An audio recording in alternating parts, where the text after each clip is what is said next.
Welcome to On the Mark with Peter Buckley and Mark O'Donnell. Our podcast is dedicated to helping Christians target the right priorities in their apostolic and interior lives. Well, hello and welcome back to On the Mark. I'm Peter Buckley, your host, and I have with me, as always, Mark O'Donnell, who's going to share his insight. And we've been doing past couple of sessions, we've been talking about Catholic social teaching in the context of how we might apply this well and more fully in the workplace, and using as our guide for this the document that we referred to in the last meeting, and we'll have this in the show notes, is the Vocation of the Business Leader. So, Mark, welcome, and thanks for being us once again. Thanks for having me, Peter. The discussion we had last time I found very helpful, and I just want to explore, maybe unpack things a little further. And I hate to be so broad when approaching this, but in a general way, why is it so difficult for Catholic professionals to live this idea of Catholic social teaching? You know, this whole idea of the dignity of the person, solidarity, subsidiarity, the common good. Why do we have difficulty, even though we really want to do it, why do we have difficulty really applying this in our workplace? Well, that's a great question because I think that's where we have to start. And the document says, and I totally agree with it, it's because we live divided lives. And that division doesn't start in the office, it starts in our hearts. You know, one of the main causes of that division is what I call idol worship, not statues or golden calves, but very modern, socially acceptable idols that quietly take God's place in our decision making. So, I'd like to go through those, the three most common idols that Catholic professionals tend to worship, and explore how we can derail, Yeah, how it they was can good. derail our ability to live our faith well at work. Hmm. I hear this a lot from Bishop Barham when he talks about wealth, power, pleasure, and comfort. And we're going to tackle a few of those. So let's start with money. Um, why does money become an idol so easily, and particularly for business people, professionals? Well, I think it's because money's quantifiable, it's measurable, it's socially validated. It's a way to kind of rank and evaluate people. We could see it, track it, compare it. You know, most of us sincerely believe we need more money than we actually need to live and retire comfortably. You would know that in your business. I know in Hmm. mine. But that belief is usually driven not by necessity, but by insecurity. At a deeper level, money tempts us with this illusion of self-sufficiency. We begin to believe that if we can just earn enough, save enough, or invest wisely enough, we don't need to depend on God, or anyone else. And that Yeah, just basically, it doesn't take into account the fact that our life simply ends. It ends, and so, yeah, who cares how much money you have at that point? It's only useful to allow us, providing the structure for us to live, really. That's ultimately all it's useful for. Uh, yeah. I mean, I'm just wondering. I appreciate that, and it's very good. But the guy and who, you need that, you need that, obviously. You need a place to live, you need to have food, you need to well, have a that's my question. car. That's my Uh, question. I'm thinking about the young person listening to this, who has to provide for a young family, educate them, and so forth.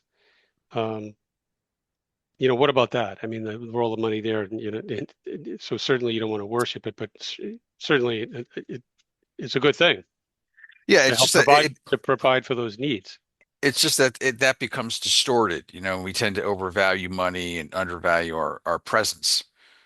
Many professionals believe in leaving money to the children is more important than giving them time, attention, love, and that's a serious mistake.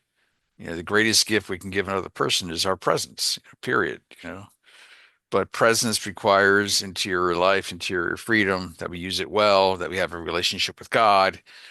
And most of us struggle to be present because we don't pray, and we live this divided life. So we're not even present to ourselves. So, I mean, we all know that. We've all met people who can't listen, and many times we're not capable of listening. And that's because of this interior division that we have. We're alienated from God and through because of some form of sin, and one of those forms. And so we want to make up for that by let's just get more money in the bank and everyone will be calm and everything will be good. And again, you need to meet your living expenses, but that doesn't mean having five houses in five different places and or having $100 million in your retirement account. Hmm. Let's talk. It's very good. Let's tackle the second one, which you've described as notoriety. So once money is secured, this seems to be the idol that tends to replace it. We'll talk about that a little bit. Yeah, I mean, I think in our society, right, there are poor people in the United States, but they're not poor like they are in India, Africa, or South America. Uh, they're poor because, they don't own a home, or they don't, have all the goods that, middle America has or people in Chestnut Hill have. Um, but notoriety is the next idol that I think is very dangerous. Being known, respected, admired for our accomplishments. It shows up in resume building, personal branding, awards, titles, and visibility. None of these things are evil, right? But they can become idols when our identity depends upon them, and that's the danger. Is that we just live for that, and somehow that's going to save us. Why do you So, think that is? I mean, why do you think our culture is so obsessed with this need for respect or recognition, or both? um, because once our survival is assured, we just crave validation. We want proof that our efforts matter and that we matter. But the respect offered by the world is fragile and fleeting. It lasts only as long as the spotlight remains. Even extraordinary achievements fade quickly. Recognition must be constantly renewed or it disappears. And so, we just find ourselves, I don't know, constantly trying to reinvent ourselves, trying to continue to produce, be part of this productive society. I'm going down to this real estate convention at the end of March, and I mean, we're all ranked, we're ranked by our production. It's just kind of, real estate's like, the shark infested waters of capitalism. I mean, it's just the base of the base. It's all about how much you sell and how much you make, and it's kind of crude just to be looked at and say, oh, that guy, he's not a top producer, or he's, at level C or level D, he's not level A. Um, and that's just not the right way to treat people, or more importantly, to think of yourself in that regard. And regardless of what profession you're in, I mean, it's just easier in real estate to kind of look at that. But I'm sure they do that in academia in terms of how many books you published, or how many talks you've given over the last 10 years or what have you. Um, but see, those are we're grasping at straws. Money, notoriety, they don't last. And so what we need to do is go to the Word of God, meditate on it, try to live it, receive the Eucharist, gives us the strength to live it. Now you're going to start moving in the right direction. Now you're moving into eternal life, right? While you're here, walking around, doing the dishes and everything else, you're moving into a different plane of existence. And It seems a that's, real it seems a real danger with this desire for notoriety or recognition is it speaks to what goes to motivation, right? I mean, this whole idea of, okay, why am I doing something? Because I want to be recognized or noticed rather than perhaps doing the right thing. And I think a way I heard you describe this is you're pursuing affirmation instead of a vocation. Maybe talk about that for just a second.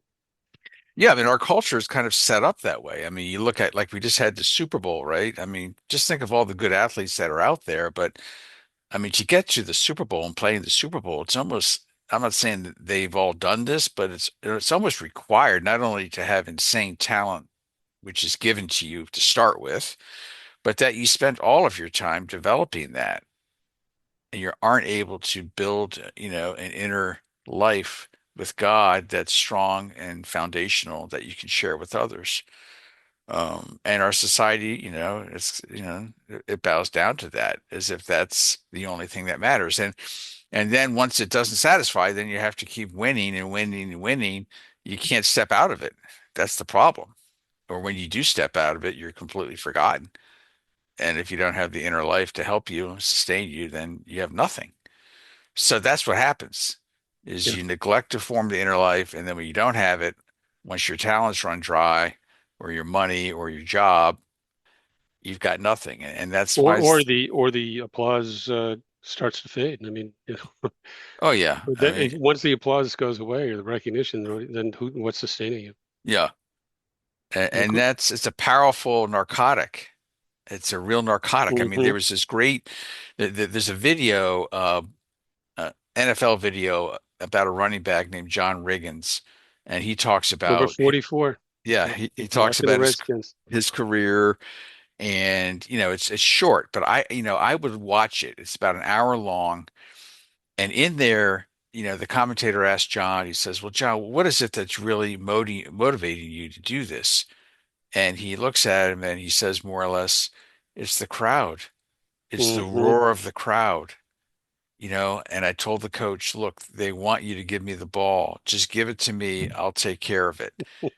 And it's just a great explanation of our human psychological condition, that's what got him going.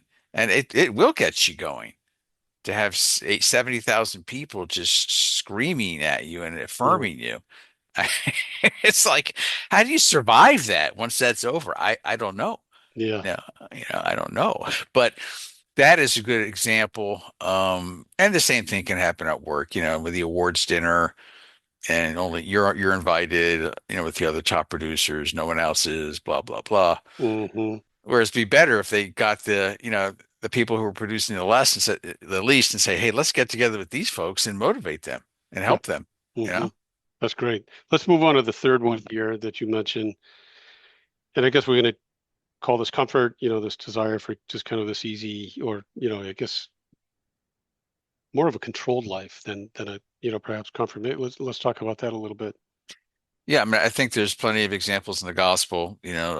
Jesus tells us about the rich fool who, tears down his old warehouses and builds bigger ones and more of them. So he has, all of the futures taken care of.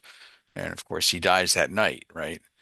Or the rich man and Lazarus, who basically just cares about eating well and dressing well and living well, and just it's not that he consciously ignores Lazarus, it's just that he's not capable of even recognizing him because he's blinded by his comfort seeking. Hmm. He doesn't seem like a bad guy, when he talks to Abraham afterwards, after he dies. He says, "Hey, go back to my brothers. I don't want them to come here." He seems like he's got some charity inside of him. But at the time when he's living, he can't even see the people around him in need. So that's what the comfort does to us. We build up this comfort, and especially in our culture, because the culture is so rich, and we have so many material things that, we want a solution for everything. We don't want to suffer any pain. How We is don't, it? How is this ideal? This desire for comfort, this idol, how is it manifested in the workplace as you see it? well, I think, we don't want to have the difficult conversations. We resist ethical decision making. We choose career paths that preserve status rather than serve the common good. We cling to wealth, quote, just in case, unquote, as though riches could ensure us against suffering or failure or just the end. But a comfortable life often becomes a spiritually barren one. It And also it that's, also can't protect us from death. It can redeem us. yeah, I can't. Yeah. People have to start getting over death. They got to stop being afraid of death. It's just absurd. It really is. I mean, we're trying to enter eternal life. We can do that while we're alive here on earth. And then when we die, we just live it in its fullness. But we really have to help people get over that because it's just stopping them from being joyful. If you don't What's see a it? future, if you don't see a future, you're not going to be happy, obviously. But Mhm. you've got a future. That's the Yeah. point. So once you have that, right, now you can motivate other people. Now you can help people at work because they see that you're joyful in spite of setbacks, suffering, business crashing, right? Or going difficult. I mean, that's one of the things about the document that I don't think it covers well. It doesn't really reflect the actual business environment that most people work in. It's kind of this idealized business environment where you got really high margin businesses with high barriers to entry that allow you to kind of hire people. You never have to fire anyone. It's kind of It's just too idealistic. Mm-hmm. And that's why we, the ground troops have to help, and we have to help each other to Good. Well, flip let's do this. it. Let's help each other in a very specific way. In just concluding, what's one question listeners can take into their work week this week? What am I really working for? What's the real motivation? Is it money, recognition, comfort, or is it love, service, and faithfulness to the task that's been given to me? Because only if it's those latter three can we really have a unified life. And Mm-hmm. then then your work is a true participation in God's work, you know. Excellent. Let's wrap it up there, Mark. Thank you very much. We'll continue again in our next episode, pursuing this theme a little further. But thank you for your help in giving us some better explanations on this matter today. Thanks for listening to On the Mark with Peter Buckley and Mark O'Donnell. If you enjoy our podcast, be sure to follow us on Apple Podcasts and Spotify to be notified every time Peter and Mark release a new episode. And visit us on the web at onthemark.show.